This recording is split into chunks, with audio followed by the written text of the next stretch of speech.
Hey friends, Mark Holmes here, getting ready for our Dallas Cowboys live stream coming up tonight. I'm actually out here chilling, watching the Red Zone. Michael Anthony Fitness is actually live streaming during the Giants Vikings game, and it is about as ugly of a game as you can imagine. It's 3-0 Vikings, but it's just bad football all the way around. You're looking at two bad teams.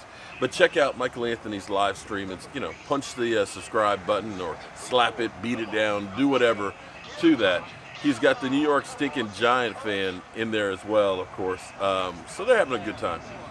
What was interesting was watching the first part of the Redskin game. The Redskins defense sacked Tom Brady. I mean, you could almost say that's a win right there, just getting Tom Brady. But they end up having a 67-yard run to take the lead, 7-0.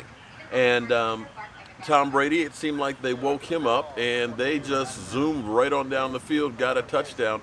But their newly signed kicker missed the extra point. So we'll see what happens here on the next go-round in there.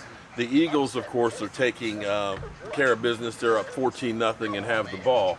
And other notable ones, there wasn't anything else that was really out of the ordinary, other than New Orleans. They're in the red zone against Tampa Bay. But watching, let me turn this down, I'm sorry. Watching New Orleans, the thing that stands out about New Orleans defense is the leadership by Demario Davis. Demario Davis, since he came to New Orleans beginning of last year, a guy who I was like, this guy's the real deal. He is an emotional leader on the field. They feed off of him. And you see he is almost everywhere. He almost got an interception in the first drive. He is literally everywhere. And that's a guy from getting to know him, how he trains, how his attitude on life, being a holy man, a family man and all that.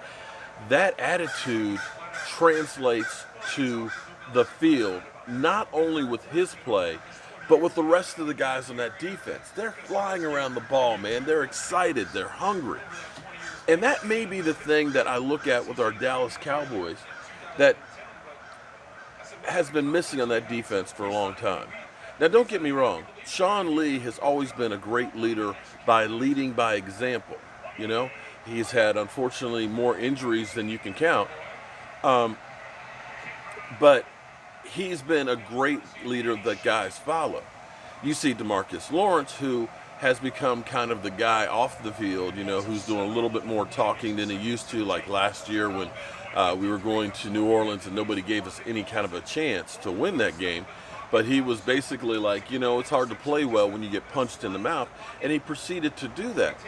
But it's still not that regular thing. Because I ask you guys, think about how we used to have guys like Hollywood Henderson, that he was polarizing, but he was exciting. He was electric. You think about a Charles Haley who had an attitude and a will that was going to be, I'm going to knock the crap out of you. And my guys, listen, if you're not out here like that attitude, I'm going to knock your block off even though you're on my team.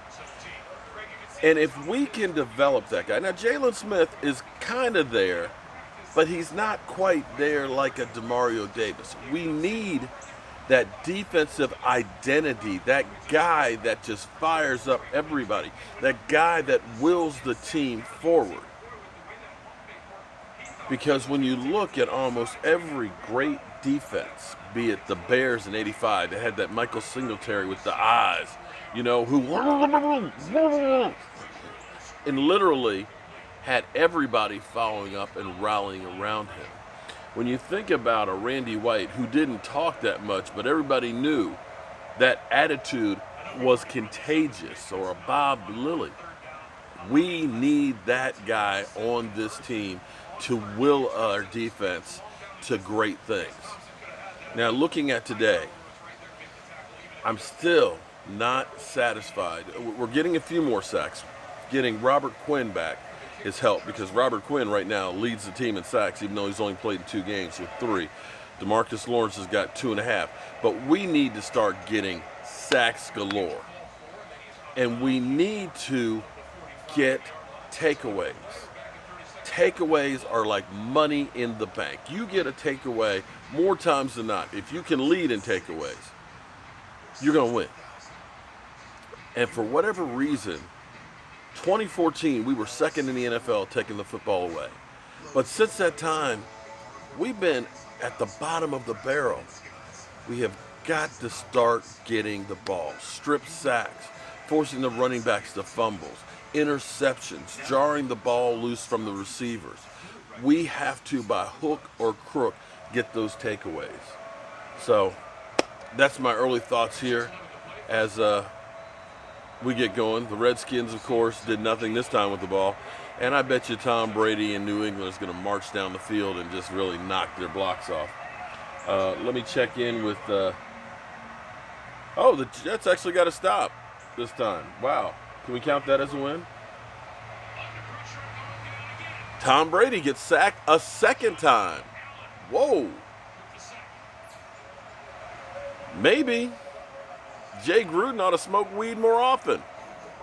Just saying. Twice Tom Brady's been sacked and no flag.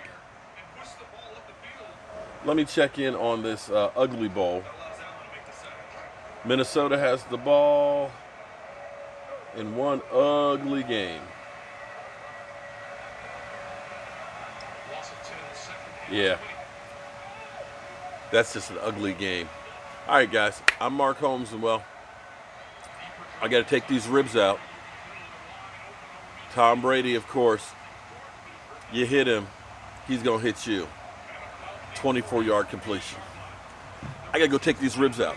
I'll see you guys soon.